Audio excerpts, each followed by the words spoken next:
Okay. Oh, what did I do with Mustafa? I think I removed him without. Why did you remove Uh, Mustafa?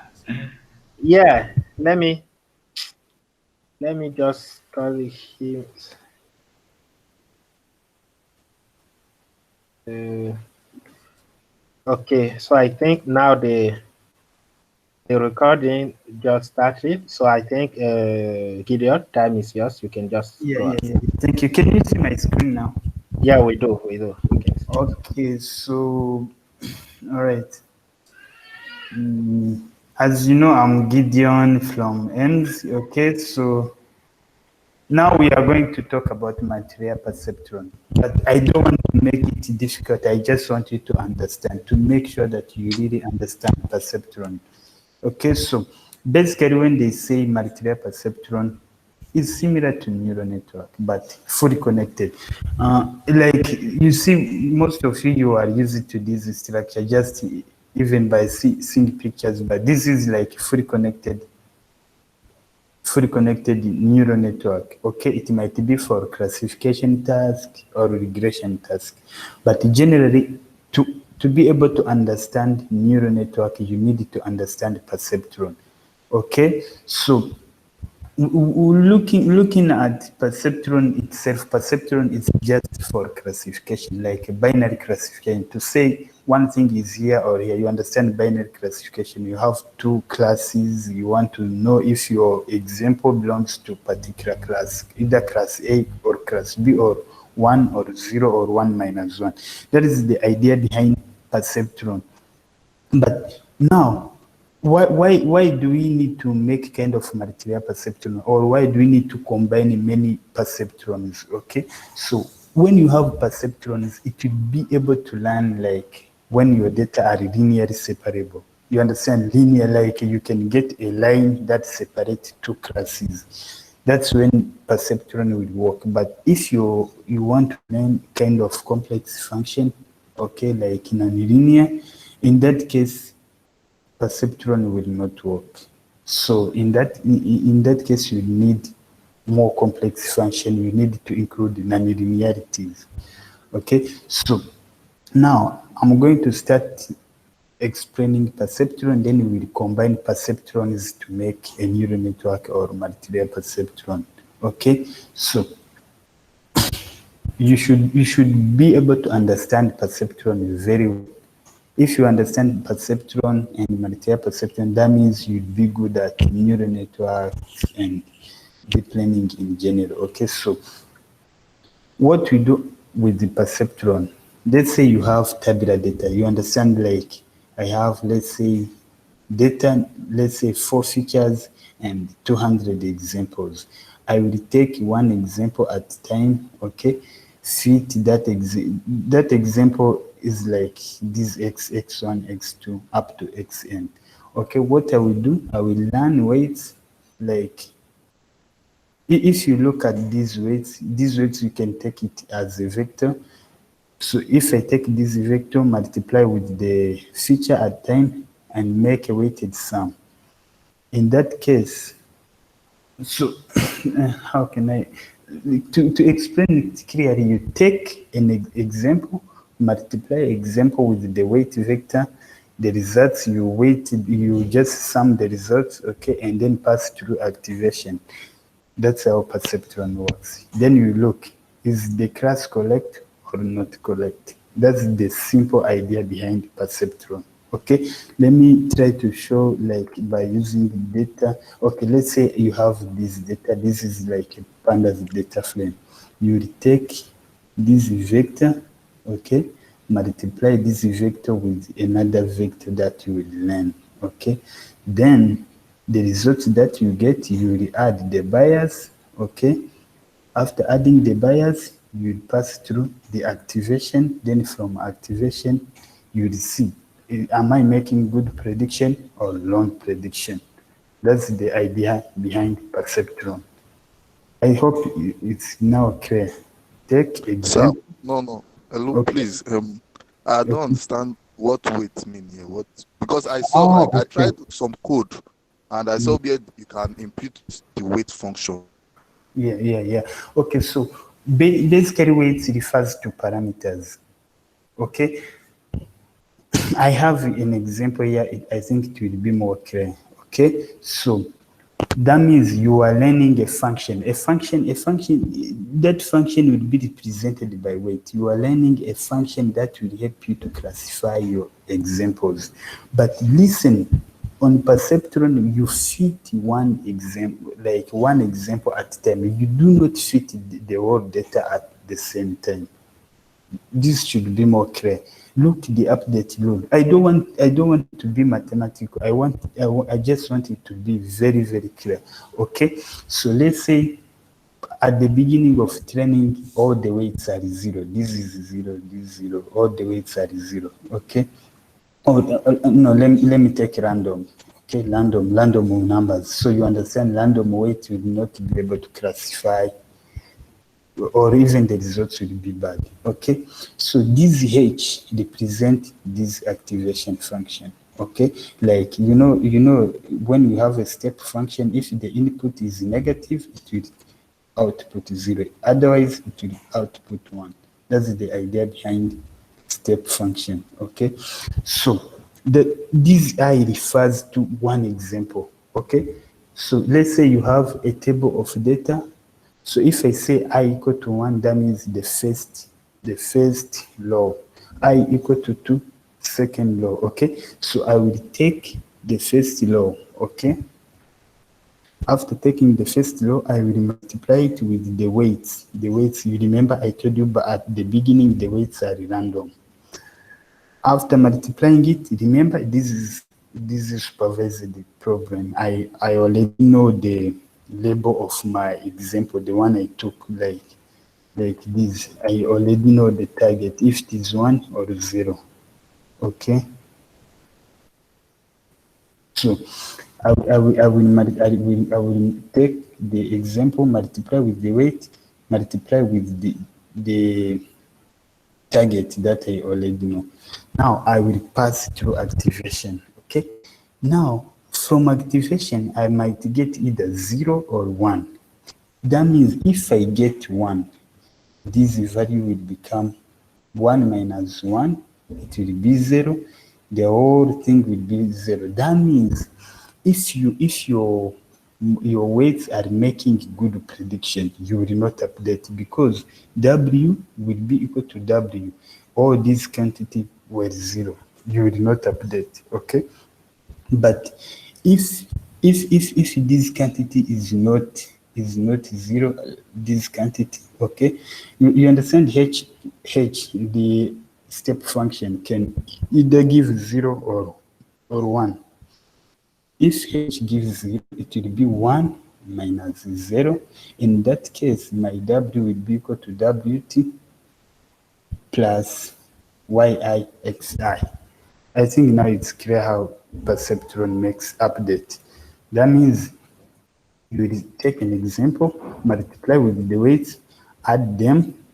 If you make a good prediction, you will not update W. If you make long prediction, you will update W. That's the idea behind perceptron. You will only update if you are making long prediction on the given example. Okay, so now here I wrote a simple class from scratch to do perceptron. I will try to go through it together. Like, let's say this is learning rate, this is number of iterations, this is theta. At the beginning, I am just initializing to none, but I initialize them with random. Okay, you will see here, I will take my theta. Theta is W, or the weights. I will initialize them by random values, as I told you. And you remember I told you that let's assume we start with the random W. Okay, so this W. Okay, now if my W is random, then for number of iteration, I will loop through. For any iteration, I will go through the data, and then I will take I will take one example. This index is helping me to loop. You remember this value I told you, but it's better to go randomly, not to go by starting from the first example to the last. Okay, you redo it any iterations, like the number of iterations, but you don't want to be starting like I1 up to N. You can either start 1, 5, 4, 10, 100. Okay, you understand. That's why I did I did not go like, it's not good to go. You have to sample like to take this example, then at the next iteration, take the other example. Now, if the sign or the prediction is the y hat, if I made the correct prediction, I will not update. Else, my w, my theta, or w will be equal to theta that I had plus yx. You remember yx, that's it. You remember when we made the long prediction, this becomes 0, then it will be 1 minus 0. The whole value will be 1 times this value.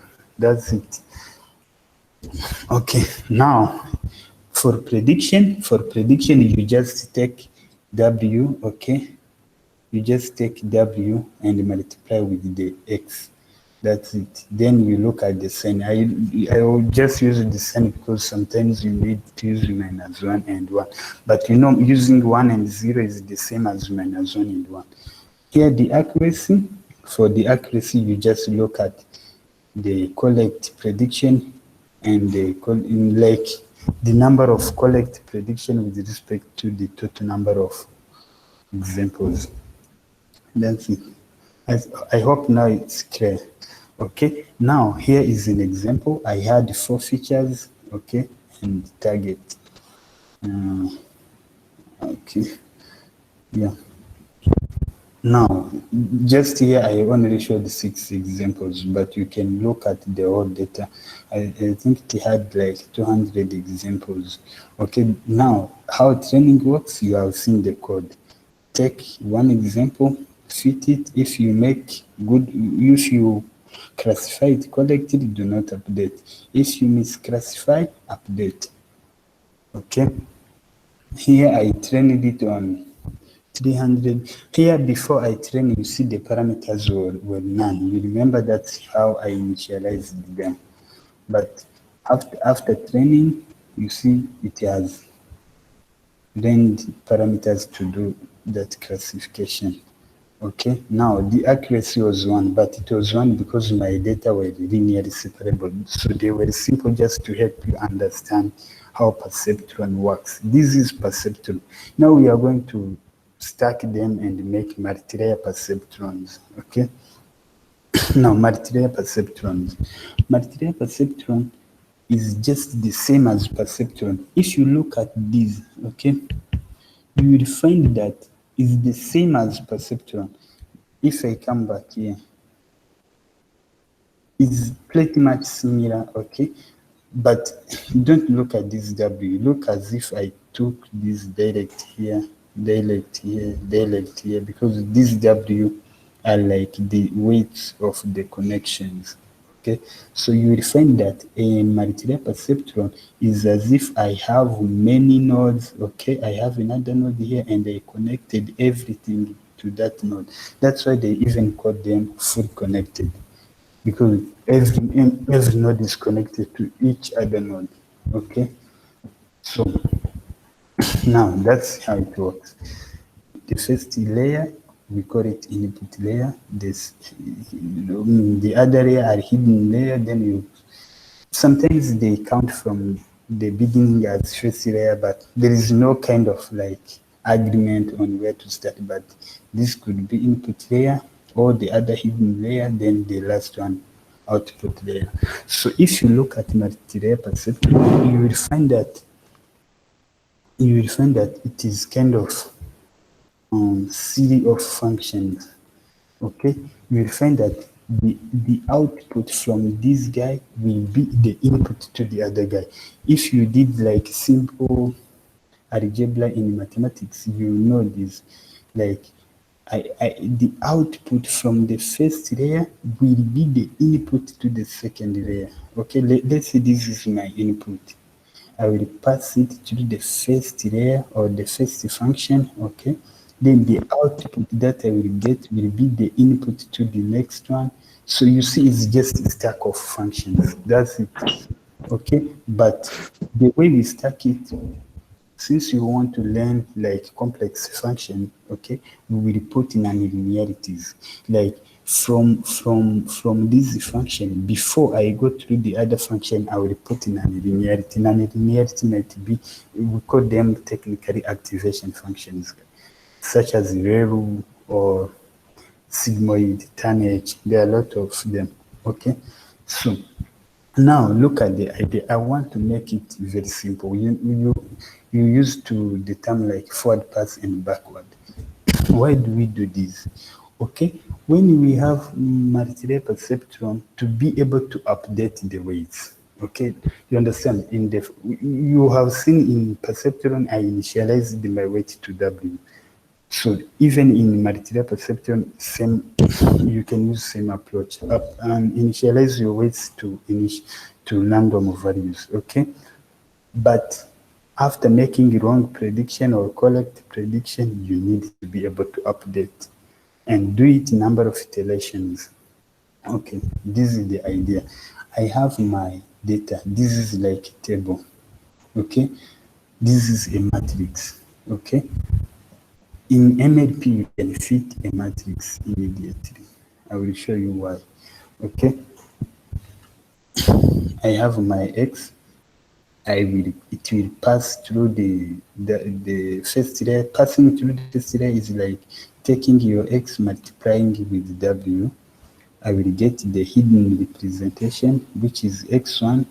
Okay, then the X1, I will multiply it with W2. I will get X2. Then from X2, I have, you remember, it is supervised, I know labels. I will look, oh, am I making correct? Am I predicting well or bad? Then I will compute the loss. Then the loss is what helps us to do backprop or to update the weights. Now, given the loss, you need to know how W2 affected the loss and how W1 affected your loss before you update. I think it makes sense because W's are what helps you to make prediction. So are the one that you want to update. And also the loss is like a metric or measure that helps you to know how you are doing, if you are doing well or you are doing bad. So you want to know how the loss was affected by those W's. That's why we need to do differentiation of loss with respect to W1 and W2. Okay, so you will find that to make differentiation of a function which is composition of other functions, you will use chain rule. You know chain rule because this is like a series of functions.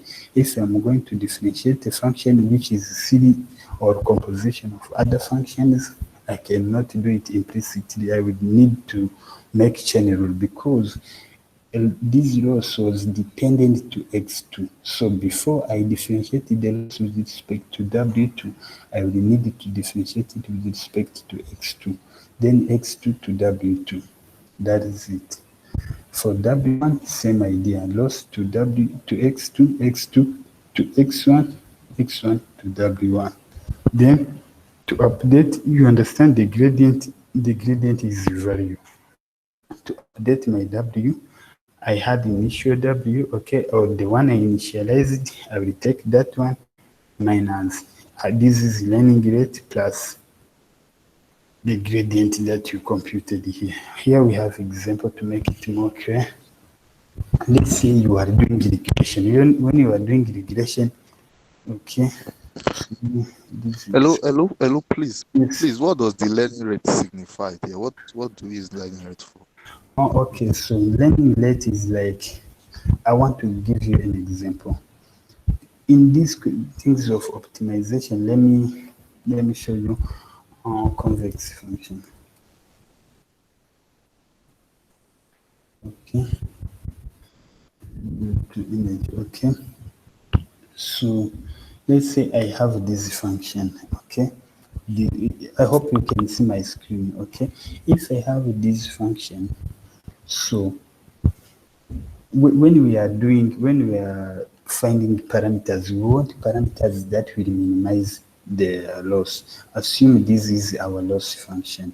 We want, you see, we will get minimum value of the loss at this point.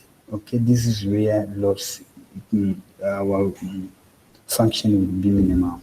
So since we started with the random values, okay, so maybe the values that we started with took us here. So learning rate is how far will you go?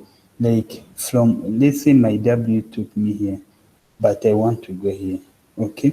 Learning rate defines the step that we take. Am I going to jump like this, or am I going to jump? You understand, like how far, or the step that we take towards minimum, the magnitude of that step. That's what we call learning rate. That's why if you take a big learning rate, you might be here, and instead of coming here and you jump. Okay, that's why we take a small learning rate, and as we train, we go slowly towards minimum. That's the idea. Okay, so now let's go to example here. If you are doing regression task, okay, we want to compute. You remember this is at the output layer. I'm comparing my prediction with the true labels. Then my loss function, this is my loss function. Okay. From my loss function, okay, I will need to differentiate it with respect to x to W2 and with respect to W1. That's it. Remember, to differentiate with respect to W2, you will need to differentiate with respect to X2, then from X2 to W2. You remember what we saw here. Okay. So if you differentiate this function, it will become this. You know, differentiation, you will take this down. If you differentiate X2 with respect to W2, it will be X1. X2 to W1 to X2 to X1, it will be W2. X1 to W2. Then you remember this. Okay. DL to DW1 was DLX1 multiplied. So I will just take multiplication of this. That means if you are implementing your neural network from scratch, this is what you will be implementing. You will be taking the output from your neural network minus the label. You know, NumPy will do this for you. You will just say maybe my output minus true labels times the output from the previous layer. Okay. This will be the gradient with respect to W2. Then the gradient with respect to W1. This is it, because it was also, if you look here, it was multiplication of this and this, and we have all these values here. Then you just multiply. This is what you implement in NumPy or PyTorch, depending to what you use. Okay. So now, this is like when you have multi-layer perceptron, you are just approximating function, or you have data points, okay? Then you want a function that will approximate your data points. That's the idea. That's why we put in nonlinearities. All these are the activations, okay? If you put in nonlinearities, it means the output will not be linear combination of input. There will be nonlinearities. Okay, so now how we do it practically? Hello, please. I'm Yes. having a problem with understanding something. What you told us was like we calculate the log loss, like the log function. You talked about the log function. So my own understanding of how log function used to be drawn is not like this. I don't know. Is this a log function? Is this No, log? I don't understand. this is not the log function. I told you So the log. function. The loss function, okay, it depends Yeah. on the task. When you are doing, let's say classification, you might use maybe cross entropy loss.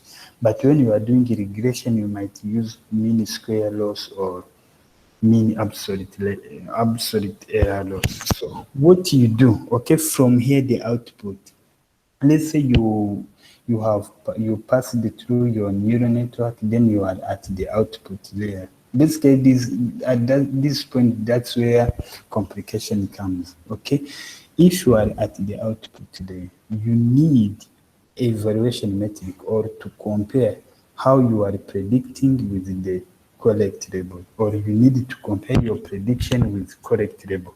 I want to give you a high level idea when you are doing classification. When you are doing classification, here from this output, you might pass through softmax function. A softmax function, it will help you to convert this output into probabilities, okay? Then after getting those probabilities, those are the value that you are saying that this example belongs to this class at this probability. You understand? You will assign a class with higher probability. Okay, so then you should use cross entropy function to measure like the loss. Then you differentiate the loss with respect to W as we did here. That's the difference between regression and classification. The example here was regression, but in case of classification, it's just the same. What changes is the loss function as well as the dimensions. Okay, because when you are doing regression, you need a vector. But when you are doing classification, you might use one hot encoding, so you will make an output dimension which is of the number of example by the number of classes. Yeah, that's the idea. Now here, this is not the loss function. This is like, let's say our data points, let's say we have data points somewhere.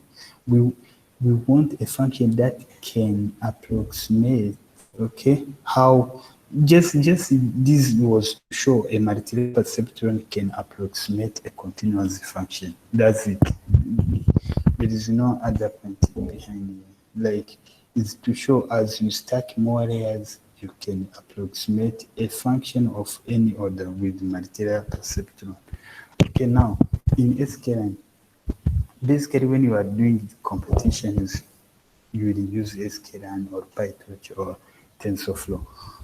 You cannot implement these models from scratch when you are doing competition, or even in companies. Most of people, they would prefer to use libraries because it's faster and it's even better. But if you want to understand, you always have to go through this mathematics. Even though you might not differentiate it, but at least make sure that you understand how things are going, because that's where you will find that, okay, why can't I change this loss and use this? Why can't I do this? Just to make good prediction. For sklearn, you will just come here. You see, even though it is multi-perceptron, but you see, even in sklearn, they will call it neural network. As I told you, multi-perceptron, it's a neural network. So you might use it for regression or classification.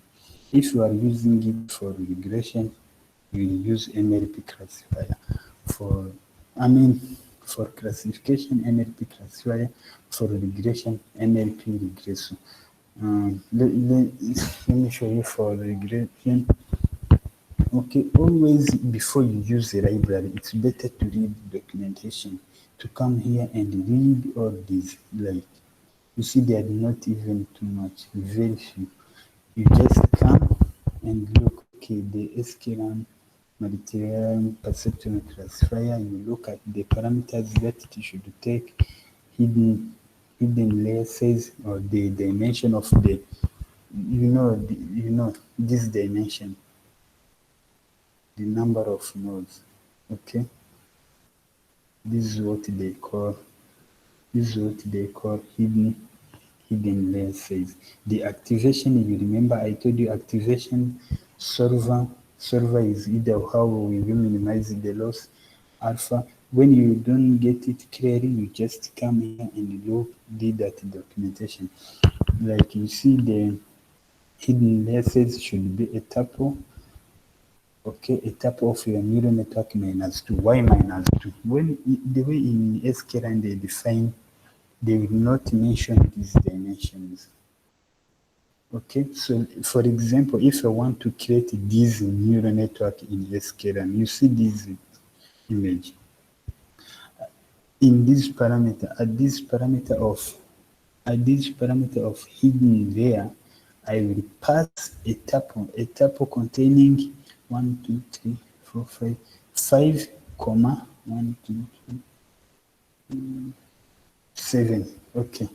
In that case, you will just come. Let me show you an example. You will do this. At that parameter, the value that you put there will be something like this. You will not mention the number of inputs and output. You see, in that case, I was trying to do this neural network. It will create a neural network of 5. Hidden dimension will be 5, and the first hidden dimension will be 5. The second hidden dimension will be 7. If you do not put anything, it will by default take 100. You understand? By default, it will take 100 neurons. Okay, so that was the example. So for the same idea applies for regression, but what you need to do is to lead all this. You know, SGD, stochastic gradient descent, or ADAM. This is how you minimize the function. There is no other idea. Like the activation identity is like no activation. Logistic, tonnage. You remember I told you that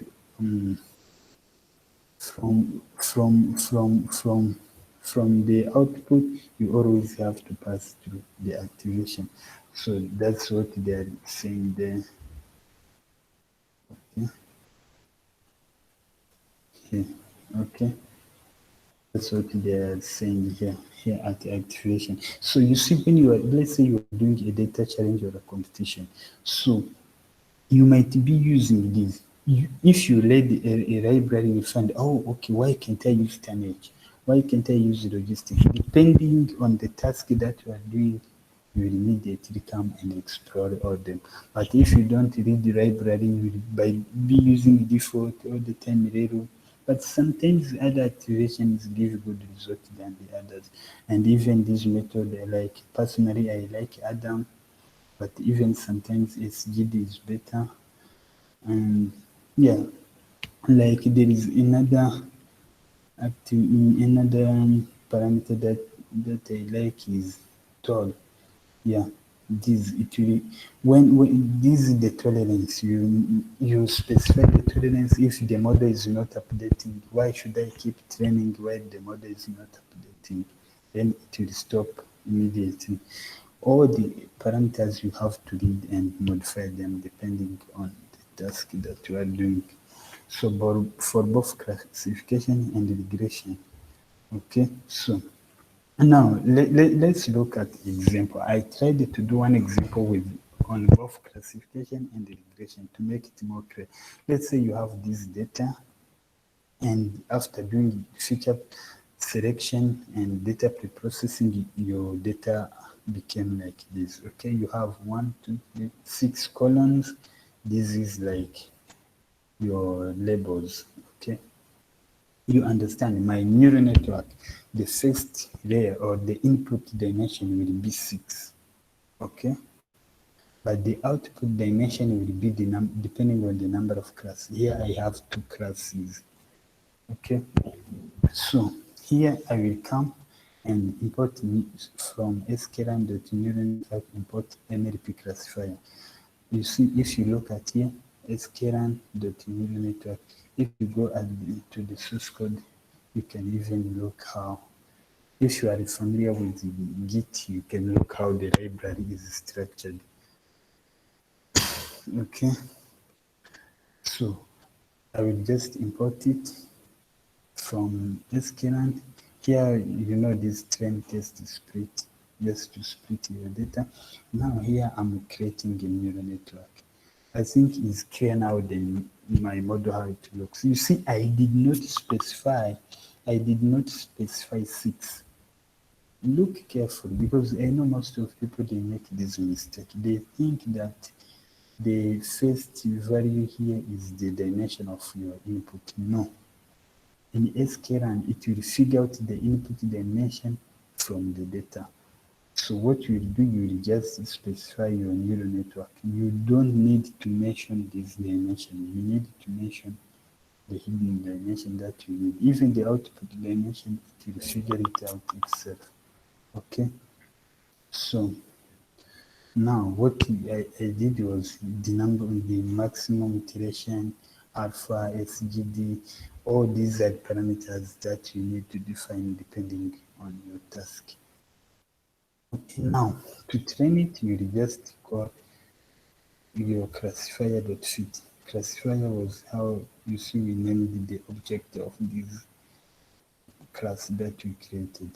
If you come here to the documentation, you will find that the MLP,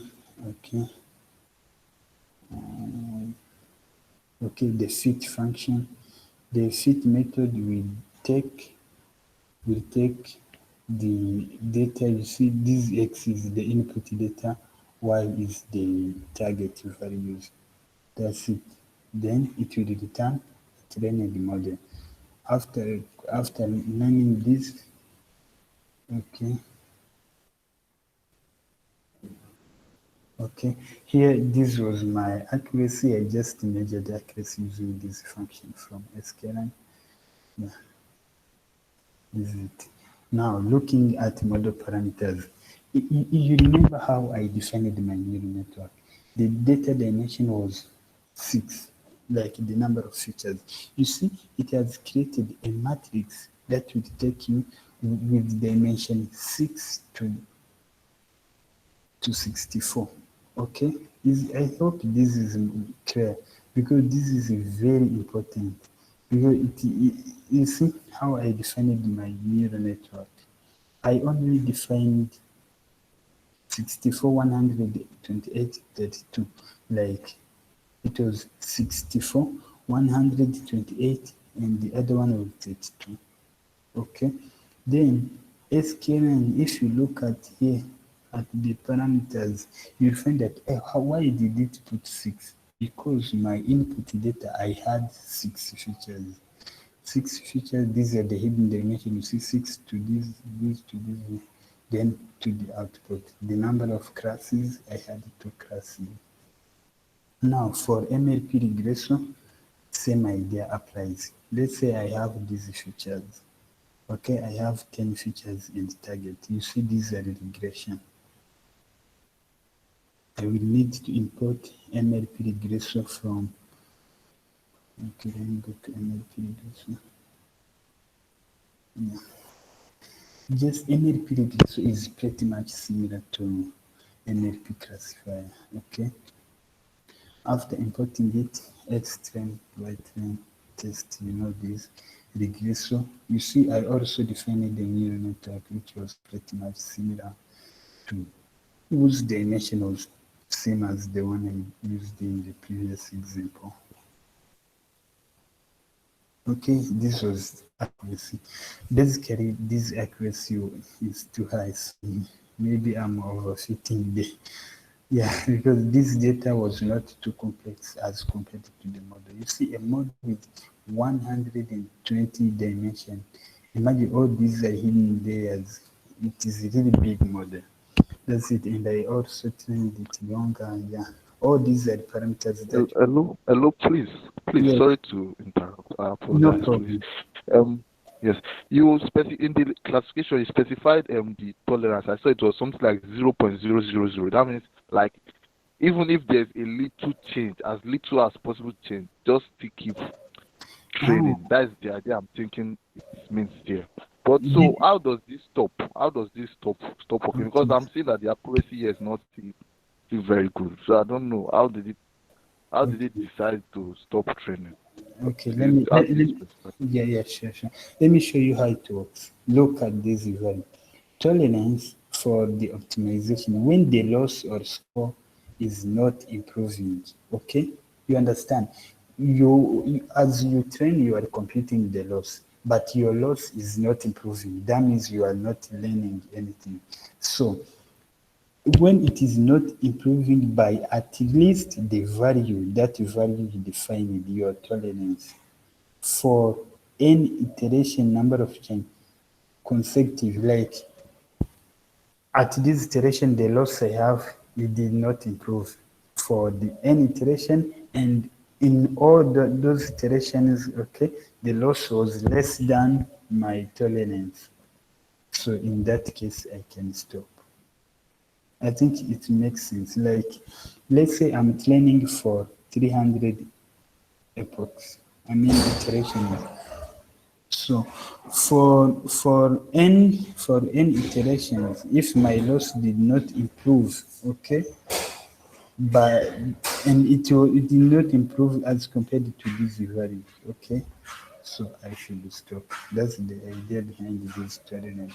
So the tolerance applies to both regression and classification. If you look at here, remember here in the regression problem, we have 10 features, okay?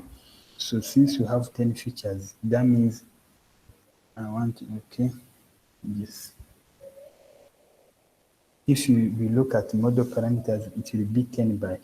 Remember on the classification, it was 6 by. So I wanted to show you how sklearn will figure out this dimension. I hope now all of you guys, you can use Martiria Perceptron without any problems. Anyone who has problem, feel free to ask me. Yeah, thank you.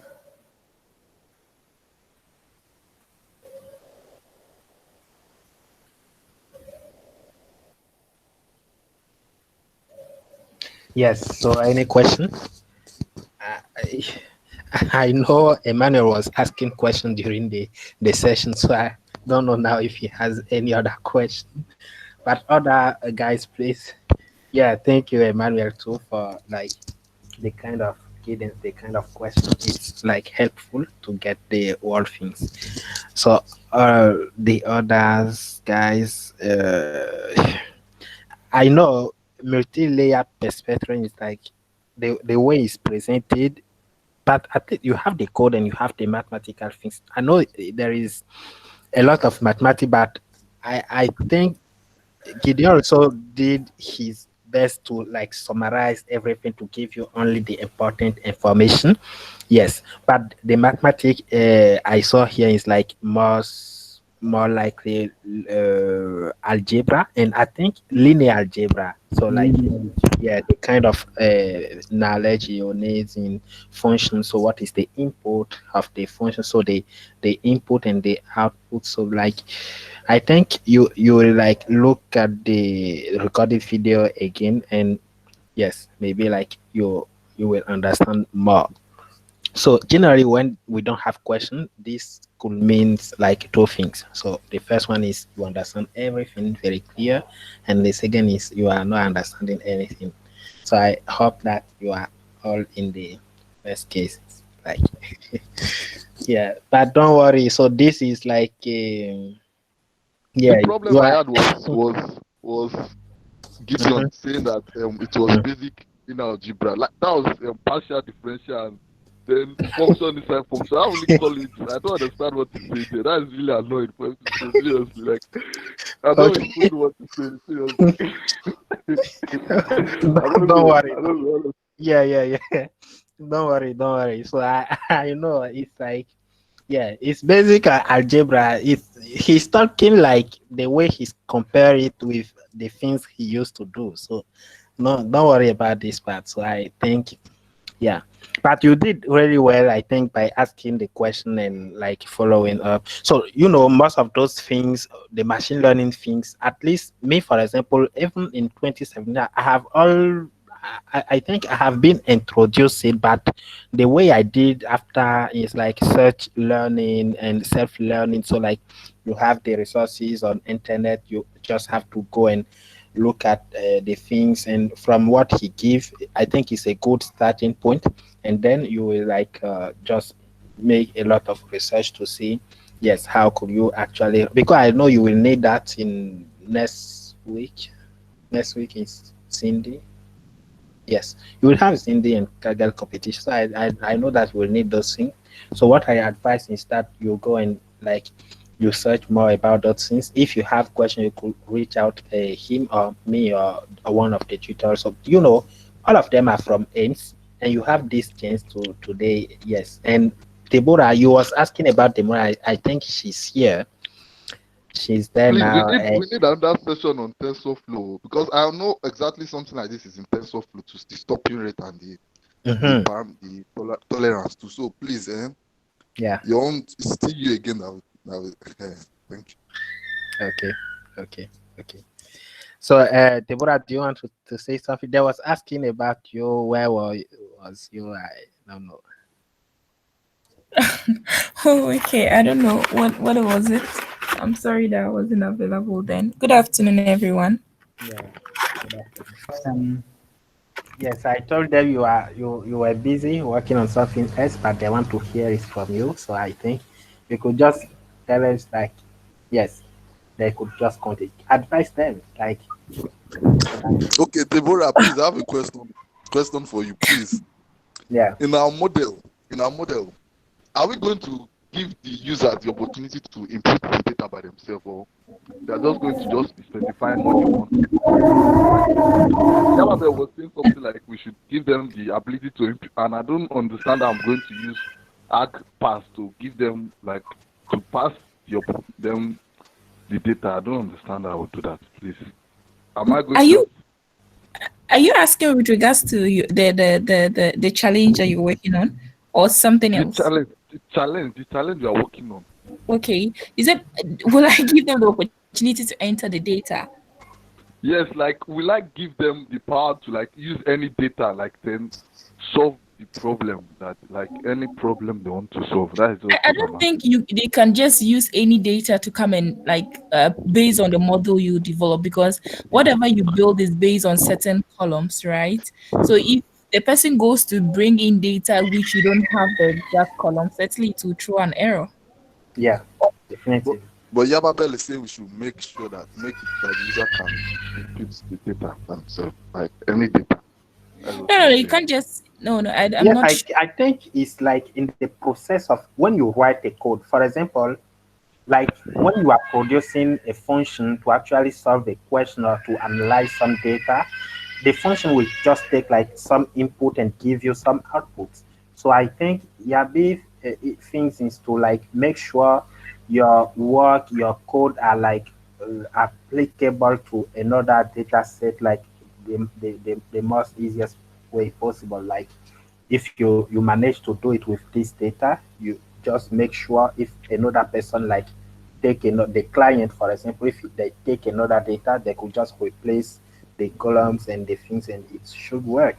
So I think it's about that. If not, the challenge is very clear and the data are there. So I don't think you don't need to. Yeah, if it's good, if it is new data, that has the same columns, that will work. But yeah, I am still Jan, to go and pick data sets. Let's say that I built this model is on term deposit, right? Then you go and then pick data set that is on fraud, and then just come to apply it. Yeah, you don't the model would find very hard to give you any accurate. Yeah. But then, of course, if this term deposit model, classification model you build, then you have a new client coming in. We expect that the model should be able to correctly classify that client. That's where we talk about generalization of machine learning models. So you should be able to generalize to new or unseen data set. So I think someone just mentioned here that Yabel said new data set is the same, but it should be new, which is right. Yes, no, new in terms this of. is not what Yababel said. This is not what Yababel said, honestly. Albert Okay, said you should be able to input data. That's what he said. I had him very clearly. Like that's what he said. Not if it's new. That means that is simple predict. Now model dot predict. Then you put in the. That is something similar to what we did last week. But it's now saying something like new in a way. Sha. I don't know. Okay, I am not sure as to where you getting this particular information from, so I wouldn't want and to I will talk. discuss with Yabi about that. But Yeah. the new, definitively, it's like same columns and same kind of like the structure of the data should look like the same. If not, the model could not like work and Yeah. it will get confused. Yeah. Definitively, because you are, it's like machine learning. So machine learning basically means you are teaching the machine how to do something. Now, let's say you are using the age column, the weight column, and some kind of column to train the machine. Yes, when you see this kind of information, classify like this. And then you are now asking the machine to use the income to do the same. Definitively, it will get confused. So I think new data should be like the new data will have the same structure like the data you use to train your model, but it is new at it's come with new value. So I think yeah, let me clarify that with Yabi also and You are correct. exactly. If I'm not mistaken, I think I was in the session this morning, and Okay. I think I could remember what he made mention of is the test set. Like, of course, the training set for this challenge, we know the training set. The training set is already fixed. You can train your model on the training set, and however, the test set itself, I think he wants a kind of parser argument whereby you can specify test sets to be in this folder. Then it automatically search for the test set in that folder and validate your model on that test set. I think that's Yeah. what Yabi was referring to. Like you should have a parser argument for your test data set, such that when you run your command and you say maybe dash dash test data, specifying the folder, then the command line should automatically search that folder, bring the test set, and validate your model on that test set. And you know that the test set is of the same distance as the training set, right? So it shouldn't be any problem with that. Yeah, I think so. Yeah. Thanks, guys. But I think I will ask Yabi, and if Emmanuel, if you don't understand again, I think you can reach out to me personally and we will discuss about that. Like in boss, I mean, like, yeah. I will ask Yabi if you reach out to me. Okay, guys, I'm happy. Thank you very much. Thank you. Yeah. So I'm happy. I think we are running. We are done. We are done. I think Gideon, in your side, do you have anything to add or okay? It's okay. Yeah, Deborah, anything to add or you done? I have nothing to add. I just wish you guys all the best. Yeah, sure. And Yusman, is that okay? Yeah, it's okay, nothing. Okay. So thank you guys for your time, and let's talk another time. I will stop the recording and then we can leave.